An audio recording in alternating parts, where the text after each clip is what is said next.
Are you ready to learn? Because my super experienced guests are ready to share some really valuable information. Make sure and listen all the way to the end to get help and support. So let's start with the best audio experience. Hello guys, welcome to our show. I wanna share with you that I get a bunch of emails every single day and I don't need them. You know, my spam inbox loves to get all these messages. I lead to this direction and I know that cold email can work. Well, if you do it right. That's why I'm so excited this topic with Laura Lopuch. How are you? Oh, Laura, you need to unmute yourself. I'm so glad.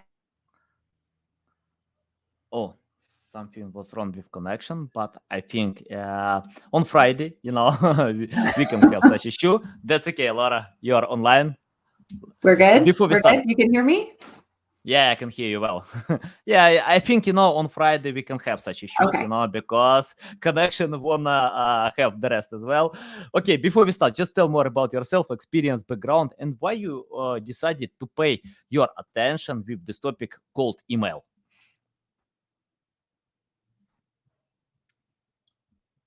Oh, one more time. We have some connection issue.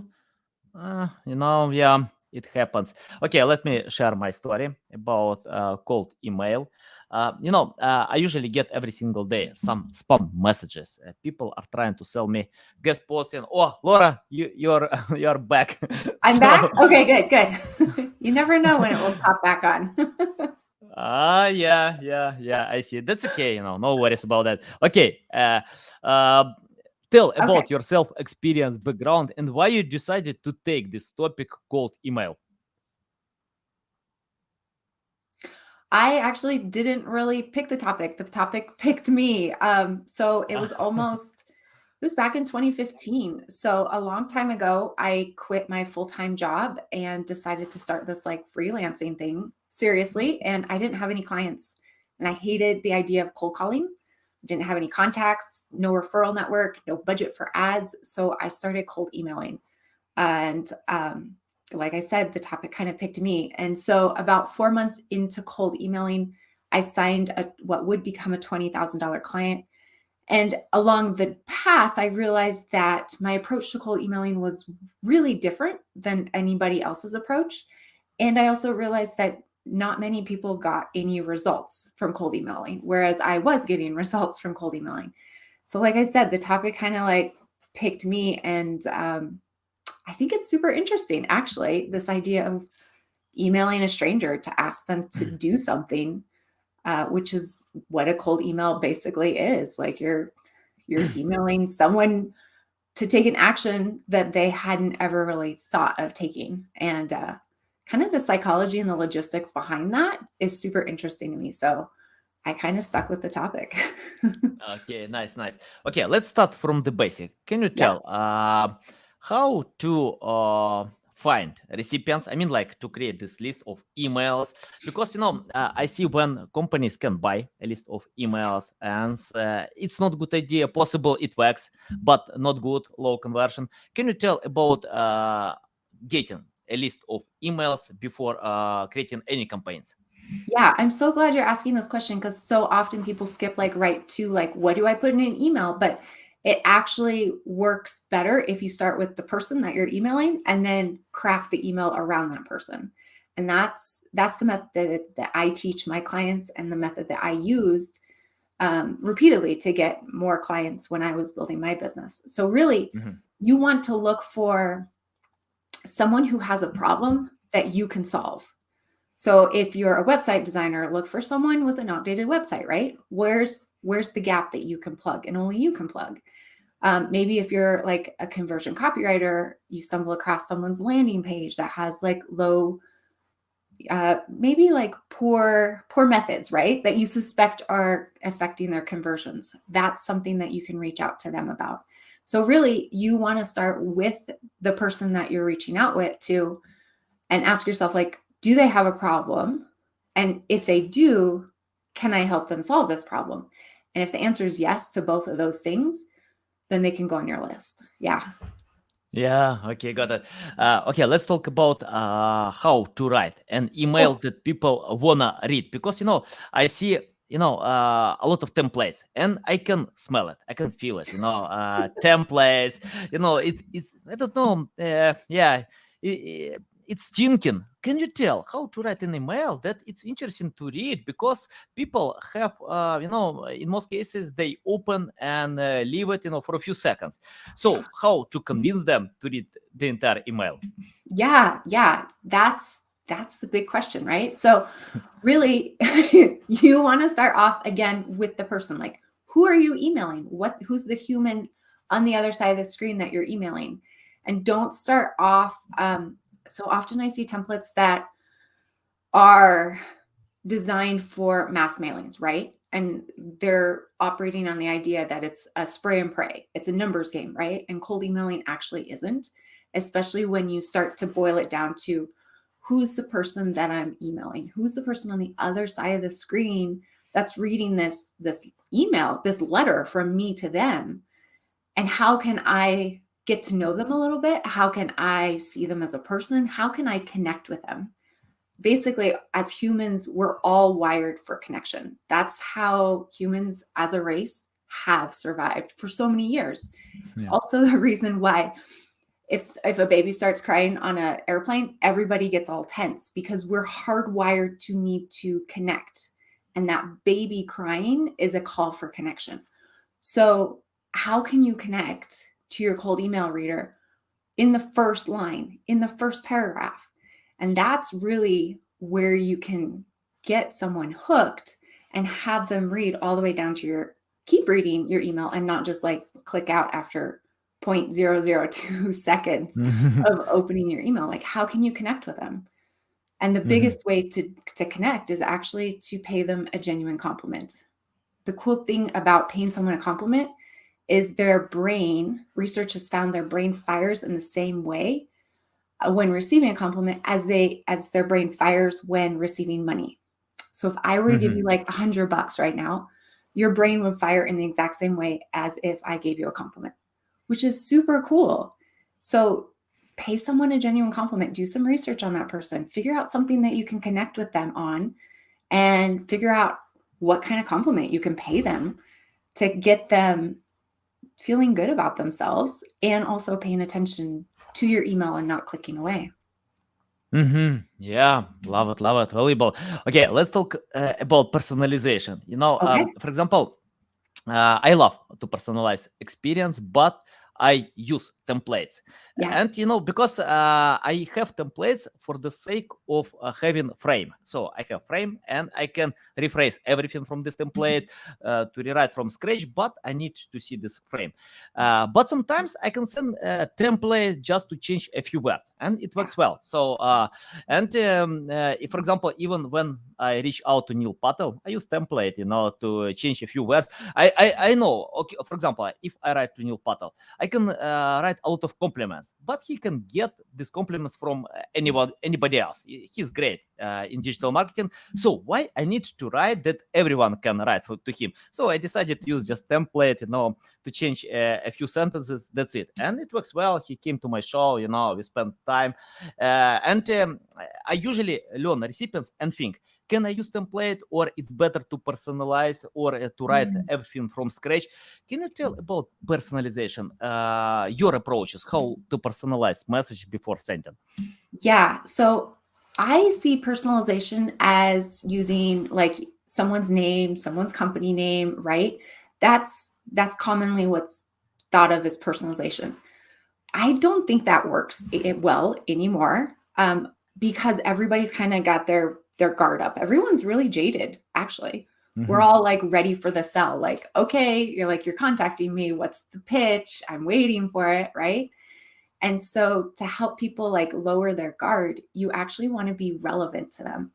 And so I use what's called the relevancy method, which you want to be relevant to your cold emails, readers, dreams, fears, and goals. So how can you, going back, right? What's their problem? How can you solve it? Why should they care? Answer that question for them in their head, which is, what's in it for me? And as soon as you can start answering that question for them, you'll find that the email writes itself better and you're not relying on personalization, but you can totally use a template. I'm not Yeah. against templates. I hate writing from a blank page for sure. So if I can start with like a draft already or a template, and then like you said, tweak words, but always with that goal of how can I make it hyper relevant to my reader? How can I answer that question, what's in it for me, in their head, and help them see how I can solve their problem and why sometimes it's a problem that they should be solving. Yeah, love it, love it. And it's interesting. I'm not against templates as well, but I never use not my templates. I can't download any template online because if you find template online, that means 1,000 people can use it. So it doesn't work. People can get it. Recipients never will consume this template. But if you write yourself, considering like to have a buying persona, to think what kind of information you need to bring. So why not? You can use template even to change a few words on this template, to send to Yeah. recipients.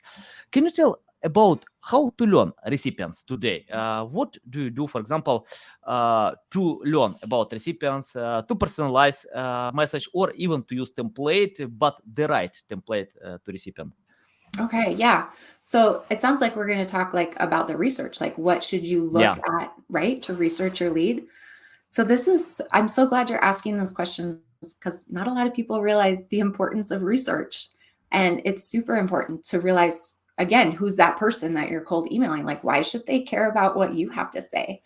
So really, I like to start off with like a quick Google search, see where this person is, because typically in this day and age, everybody's online in some form or fashion, right? So check out, you'll get like a whole list of the sites that you can check out on a specific person, like their social media, maybe they're on Facebook, maybe they've got a website, LinkedIn usually pops up. So start there and start just looking at who this person is. Like, get a little bit curious. Think of it as you're kind of curious about like your high school ex, right? Your old boyfriend or girlfriend from high school. And you're like, I wonder what that person's up to. Is he married? Does he have kids? I wonder if he drives a truck still. Let's see, right? Like indulge that internet stalker just a little bit and see what kind of like information you can pull out. Just be curious. And then you can start looking for like those connection threads, like, oh, like we missed each other at college by a couple of years. Look, we're both alums at this one college, or I have this other point of connection. For example, in one cold email I sent, the recipient was in Washington, D.C., and my brother at the time lived in D.C., and it's one of my favorite cities to visit in the United States. So I referenced that. I was like, you guys have an amazing location for your office. And I got a reply on that cold email within a day because I made a connection. So think of it in terms of like light internet stalking for your research. Yeah, interesting, valuable. By the way, I like flowers on your background. It's close to my heart. That I have here. Yeah. Thanks. Blue and yellow. Yeah. Yeah. I can feel like support to Ukrainian people in this tough time. Yeah. Thank you for having it. Okay. You're welcome. Let's talk about the length of email. I check out many guides about writing email, and most of them tell you need to be concise, to write simple email without many words, just get down to the point, but you mentioned it's a good idea to stand out from the rest. And I cooperated with few experts who can write emails like an article, and they provide great results with that, because they know how to write emails that people want to read. Because, for example, most recipients have no time to read long emails. We need to check out more than 100 emails a day.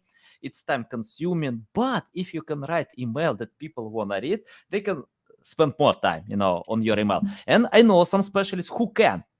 They write templates that people read in the entire, the whole email, Can you tell how to find this balance between short and long email from your experience? Well, if you know the balance, I don't. I think it depends on who you're cold emailing. I think it depends entirely on their personality. If you're familiar with the DISC personality, there's like 4 types.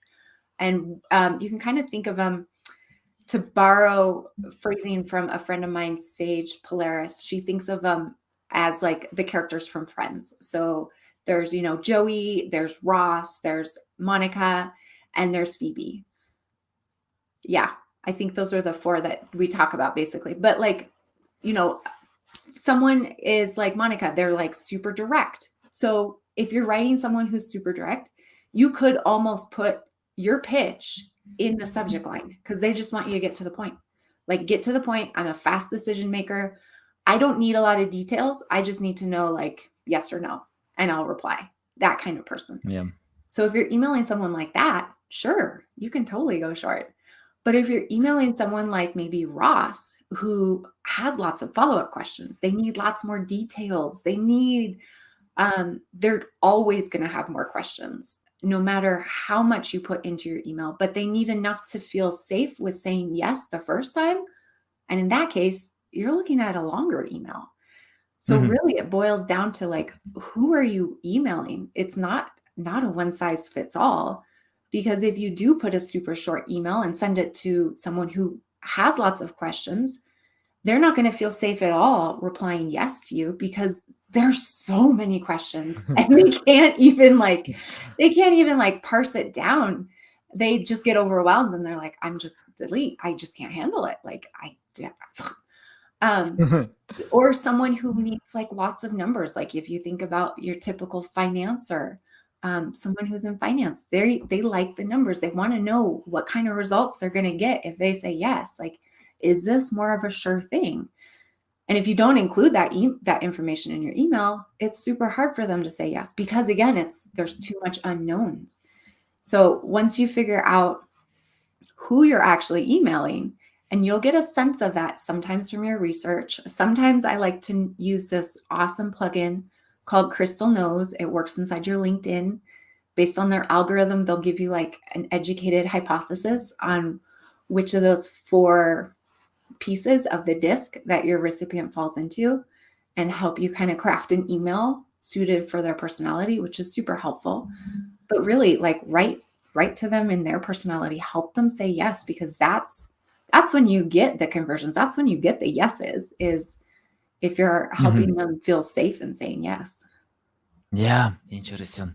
I read a few guides about selling presentation, how why customers need to say yes. Yeah, and they have some step-by-step guide. For example, you need to start from basic questions when customers can reply yes, and you can skim them through presentation. What about emails? How to provoke the speaker to say yes from your customers? Because you mentioned a few tricks, but probably you have some structure or methods how to convince them to say yes, or increase the chance to say yes. Yeah. What I like to use are micro yeses. So they're little yeses built into each sentence, and you'll get them from your research, from being relevant to your reader by answering that question in their head, what's in it for me? So you're almost reflecting back to them what their reality looks like. For example, like your website looks like it's from the 80s and it's probably dropping a lot of conversions, and you would like to have more conversions. So if I've done my research and I know that this is a problem that my reader has, they're going to be nodding along with me. They're going to be saying yes. That's why starting off your email with a compliment is a super smart way to do it, because people will not say no to a compliment. So you already have like a yes right in the first line, right? So you're going to say like, oh my gosh, Antonelli, I love your show. It's amazing. You have gotten really good guests on this show, and I can't believe I've never heard of you before. And you're like, yeah, man, like I can see you're nodding along with me.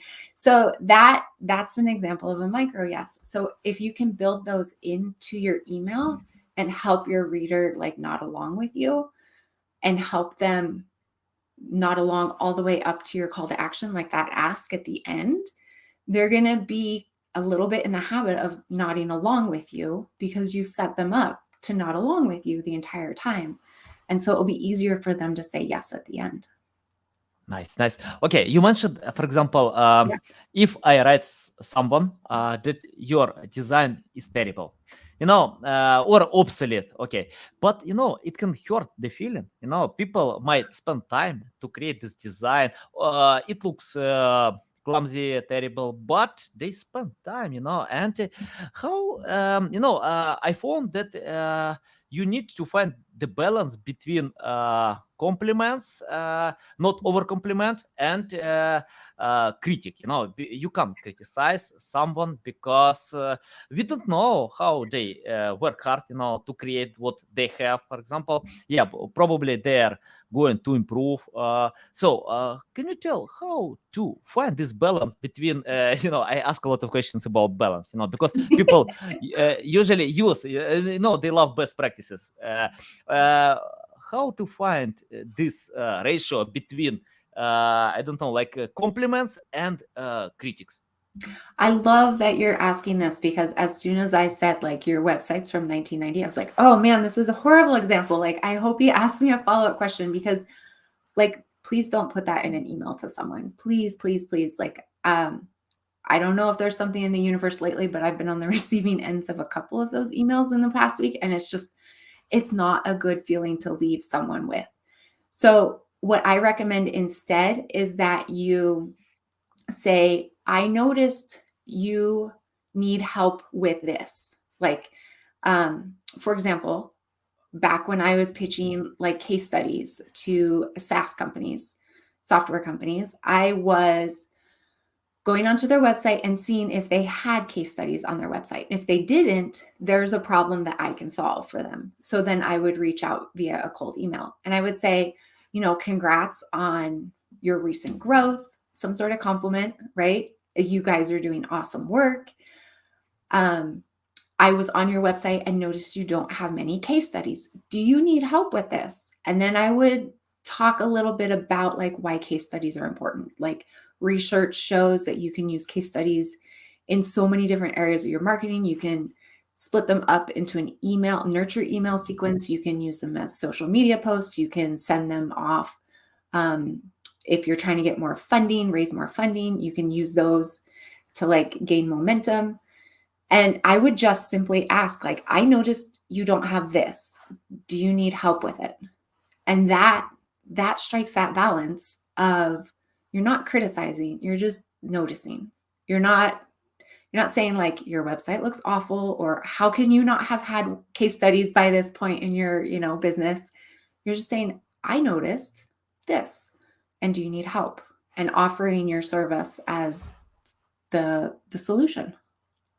Yeah, awesome, awesome. Okay, Laura, I have the question about the structure.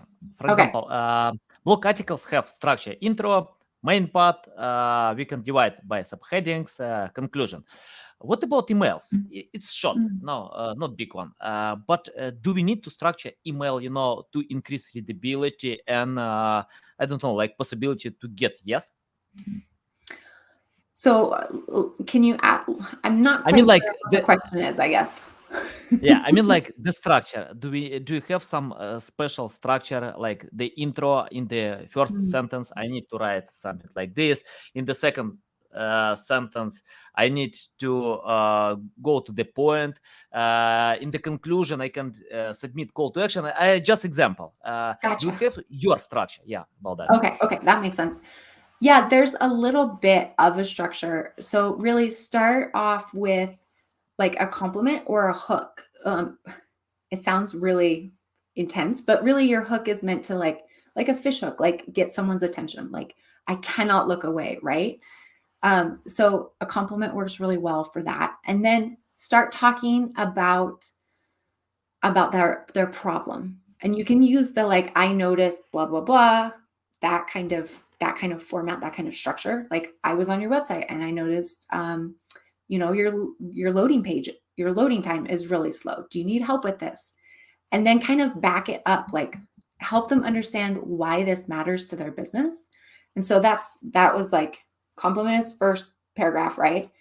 And then you can ask the question, do you need help? That's kind of the second, or the I noticed that here's the gap. And then back it up, like prove it. Like, why should they care? And see how you can tie it to money for them, because nobody really cares about hours saved. If you say like, I'll save you 20 hours, like that doesn't mean anything to me. Like time fluctuates. Sometimes it goes fast, sometimes it goes slow, but money feels way more concrete. So if you can say, I will save you $10,000, suddenly I'm like, oh, $10,000, that's real. That's like, what could I do with 10,000 extra dollars, right? And then after you've talked about all those things, only then should you introduce yourself, because that's the only point when they actually care about who you are, because now you've gotten their interest peaked. Now they're starting to pay attention. And it should be just like a really quick intro, like, hi, my name is Laura. I'm a cold email and pitch expert, and I help companies get more hot, ready to buy clients using cold emails. That's it, right? Mm-hmm. And then your last thing is your ask, your call to action. And that should be as a question. And that's like the next step. Like, what's the next step in your sales process? Usually it's to get on a call with you, right? But sometimes you can just ask, like, are you interested? And that serves as like the next step, because if they say no, then you're like, okay, cool. Like, I won't waste my time. But if they say yes, then you're like, okay, cool. Like, let me take you down the next little steps. Let me put the breadcrumbs out for you, and you can follow them along really easily. You know, I love your bio on LinkedIn. You know, I can feel like I'm reading an email. You know, you shared the story. So yeah, can you tell about how it's important to share stories on email? Because I see when companies use a lot of features, we have great products, awesome products, but probably other companies have the same products, with the same features. And what I like in Apple advertisement, they share stories. They don't share a lot about features, about new iPhone, Apple Watch. And when I read the stories, I overprice, for all these gadgets, because I compare. Let me explain why. Once I bought AirPod Pro for $250. Good gadget, but then I decided to check out another headphone with Bluetooth for $30. For me, it's hard to find the difference between Apple and this gadget. Probably Meizu. I don't remember exactly. Yeah, but I don't know this brand, but it works well. Then I check out online what is the main difference, and probably musicians or people with good, I don't know, who are working on this industry can understand the difference. But for me, a common customer, I don't care, about probably better sound. But Apple can sell me, overpriced products. Can you tell? Yeah. How, because most customers change their hard-earned money with products if they believe that these products cost more than their money. So, can you tell how to share stories on email and to get a yes in that? Yeah. I think you should be sharing stories, and Apple's a great example of that. They share a lot of stories, and if you look at their ads, they're mainly story based, and it's because stories tap into someone's emotions. And if someone doesn't have an emotion, they actually physiologically cannot make a decision. So there's been like lots of studies done on people who have their lobotomy, right? And their brain is separated. And so they can't access emotions. And those people cannot make a decision. So every decision that you make is actually emotion based. And that's where story comes in such a big, powerful way, because as soon as you can tap into someone's, emotions, then you can help them make a decision. So tell a story, tell the story of your customers, tell the story of how you founded your company, tell the story of like what you were doing this morning. People are always interested, I find, in other people's lives. Like, so wherever you can, tell a story instead of talking about the features. Tell a story of how, like, maybe a specific feature in your product helped your customer able to do this, right? Swipe Apple's marketing scheme from them, because that's what they do all the time. They tell the story of how their customers were able to do X, Y, and Z because of their Apple phone or their Apple laptop or whatever it may be.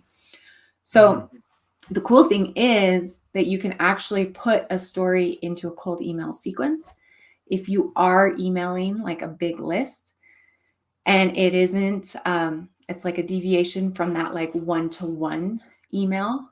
You can put an email, a story into an email sequence and kind of write it like a Netflix like mini show, like put in cliffhangers, like stay tuned for my email tomorrow to find out what happened. I've done this with a couple of private clients and it works really, really, really well because that story taps into their emotions and it's also really sticky. So it like stays in our brains because our brains are wired for story. It's how we make sense of the world around us. We're constantly telling ourselves stories in our heads about what's going on and why things are happening to us the way they are. So definitely use stories to your advantage. One more thing that I Yeah. found on your LinkedIn profile. By the way, guys, you can find the link to this profile in the description below. And if you want to learn examples how to craft your story, you can read a bio. And what I found that Laura, she, you write like in friendly style, not official. Probably if I take your text and submit to Grammarly or any other tools, they will show some mistakes. But it looks friendly. I can feel it. I love reading such text because it's friendly and it's the same like speaking. Yeah. I don't know how you wrote this bio, but it looks awesome. Can you tell about finding the right style? For example, if I work in government, I can't write like this, yeah, because I need to share government official tone. But what about friendly style? Or tell your advice how to find this style when you send emails. Yeah. Basically, if you're having trouble like finding that friendly style, there's a couple tricks that you can use. One, like grab your phone and use like the voice recording app on it and talk what you want to write out. Just talk it like you would be talking to a friend. Like think of like a longtime friend and how would you explain this to them? How would you pitch them? Right. And then just record yourself, talk it out. And then I think that Google Docs, maybe they still do it, but they did do like the talk to transcribe. And sometimes it gets a little wonky, but you can try that too. Otherwise, you can just submit your like sound file to like Temi or rev.com and get it like transcribed really quickly for yourself. And then you're not working from a blank page. Then you've kind of got like the friendly embedded into your email and you can start editing it. The other thing is instead of thinking like, oh my goodness, I'm emailing like a stranger, like this person I don't know. And that kind of freaks you out. And then all of a sudden you're like, I am not friendly. I am a robot. Like I cannot speak. I have no words. Like I have no language, right? And you kind of freeze up. You can, instead of thinking about that person as like a stranger, think of them as, again, a good friend. Like how would you write to your friend? That's usually kind of the theme that I go back to when I'm writing an email. Like, how can I skip the formality and how can I like skip right into like, I know you already, like we've already met before, right? How can I tap into that feeling? How would I write to a friend? Would I put like this weird subject line like, we want to help you make so much money? No, I wouldn't write that. I would write like, check out my new website. And that'd be my subject line. And then, then the body of the email would be kind of like slapdashed a little bit and a little bit looser. Sometimes you can't use that style for every industry, like you mentioned, government. But at its heart, see how you can stand out, how your email can look different. How can it feel different from all the other emails that they're getting? especially in your industry, because after a while, they just all start to look the same. So how can you like push it just a little bit and just dare to be a little bit different and tap into like a bit of you? How can you put a little bit of your personality into it? Maybe that's adding like one emoji, and everybody in your industry is like, oh, she used an emoji, right? Like, but how can you inject a little bit of you into your email without maybe freaking yourself out? Yeah, love it. Yeah, and yeah, if someone works in government, I know their style. Uh, Please open this form and fill this form, 1,000 fields. Write all the information, and yeah, you need to spend a few days to fill it. So if you have no experience, yeah, it's the same. Okay, Yeah. Laura, let's talk about common mistakes. Can you Cool. list mistakes that companies still do in cold email marketing, and your suggestions how to change this approach? Yeah. I see a common mistake of going what I call right for the marriage. So really, your cold email is not designed to get someone to convert, to pay money right away, right? It's not actually a sales email. It's actually more of a marketing email. So when you go right for the sale, like buy my thing right here, that's actually a lot like, do you remember Britney Spears's like infamous Las Vegas wedding of like 90 hours or something, like years ago, right? She got married and it only lasted like 3 hot days. That's the equivalent of what people are doing in cold emails. They're asking them to get married in an email that they just sent to a stranger. Instead, you want to kind of like warm up the conversation. You want to think of it as like you spot someone at a bar and there's an empty seat next to them, and you come over and you take the seat and you say, "Hey, what are you drinking? That looks really tasty. I'll get one of those." And then you start up a conversation. And that's really what a cold email is designed to do. And that's when it really works, is if you treat it as an interaction, a start of a relationship, versus like, let's go around the corner to the church around the corner and let's go get married and like, let's seal the deal. That's not how it works. So like dial it back, guys. Dial it back. Just see if you can get like, are you interested? Yes, I'm interested. So that would probably be the biggest mistake. And then the other mistake is they're not sending the email to themselves before sending it out. So sometimes like formatting looks funky, like it'll look fine at first, or if you're using a template, sometimes like the cut and the copy and the paste formatting comes through, and that's like a red flag right away. Like here's a fragment and then the sentence continues and it all looks choppy and disjumbled, and that's an immediate red flag. So make sure the formatting looks like legit. Help your reader like feel okay about opening this email, and not like they're going to get infected with a laptop bug and get their whole internet hacked, right? So make them feel safe. Nice. I have the question. Let's imagine you started from scratch without any experience, knowledge, skills. What will you do today to learn more about cold email marketing? Oh my goodness. Nobody's ever asked me that question before. Congratulations. Yeah, thank you. What would I do? I would pay a lot of attention to the emails in my inbox, is probably what I would do. I would be looking at the emails that I'm getting. I would sign up for a lot of newsletters, especially the people that I would want to work with or partner up with.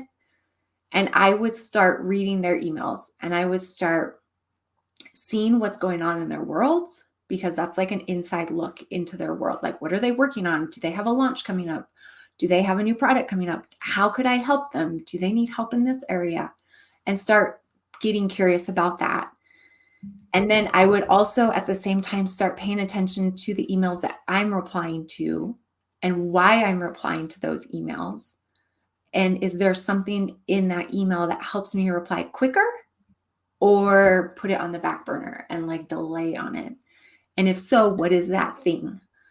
And then I would say you need to be on my email list and learn from me. I would love to have you in my world. So valuable. Yeah, I agree with that. Okay, I have the final question Yes. about the future of cold email, because Mm. I often see when marketers tell, not marketers, I mean like new marketers or companies tell that SEO is dead, content marketing is dead, Facebook is dead. What about emails? Because of course, I discovered why people are telling like this. In most cases, because they tried, failed, and it's simpler to tell it's dead than trying to figure it out, to Yep. spend time, to learn more, because the era of lazy marketers is dead. Yeah, it's really, this era is dead, but not email marketing, not SEO, not anything else. It depends on you. So it's much simpler to complain than do something, to update, to change, to find Mhm. what actually works for you. Can you tell about the future of cold email? Because many things are coming, metaverse, Web 3.0. What do you think? What kind of future will be in email marketing? Yeah. I'm excited to see what comes because cold emails like 5, 10 years ago did really well. They did really well. And now they're not doing as well. And they don't do really well if you're kind of following outdated practices, like what you were talking about. Like if you're reluctant to change and to evolve, I don't think your cold emails will do very well. So I think that you need to be willing to experiment. I think that's going to be the biggest thing is I don't think email's going anywhere. Basically because it's the last form of kind of like written communication that we have between people. People used to write letters back and forth. When was the last time you got a handwritten letter in the mail from someone? Me, like years, right? But email still has that flavor of handwritten letters, and people are wired for connection. So I don't think it's going anywhere, but I think if you're not willing to experiment and maybe your method is working now, but that doesn't mean you should stop experimenting. I think as long as you keep experimenting, you're gonna stay not fresh, but your cold emails are going to keep working, and your emails across the board actually are going to keep working as long as you're still looking for that connection and experimenting. I think those two things together are really going to spell success in email marketing as a whole. Nice, nice. I remember when Rand Fishkin on my event told interesting thing that he prefers to have one email than 10 social media followers, Really? because on email you can impact to decision to open your email. It's up to you. But on social media you can't convince social media to share your posts, because most posts are dying, for a few minutes. People, it's hard, to Yeah. impact to decision to social media to show your post. But on email, you can. It's up to you if you craft the right message. So, guys, you can learn from Laura, follow her on social media, tell the best way how to reach out to you, how to learn more about you, how to follow you. Yeah, definitely. I'm not really on social media, so probably not. Don't find me there. But you can definitely sign up for my email list. And if it's cool with you, Antonoli, I'd love to I did put together like a really quick little gift for your listeners for like tuning in and listening to us talk about cold emails. You guys can find it at lauralopuch.com/Antonoli. And there are some cold email templates in there. They are not like copy paste. They give you some room to be yourself. They're more like guidelines, more like frameworks for you. And then there's also some actual real life emails in there as well. So you can see like, here's where I start and here's how I could finish to give you an idea. Yeah, nice. Guys, you can find website link in the description below. Listen us on Apple, Google, Spotify. Thanks again for your time, Laura. It's a big pleasure you. to get on my show, to learn all these valuable insights. Guys, you need to subscribe to this newsletter to keep learning, because you can see a lot of value. Okay, guys, love you. See you.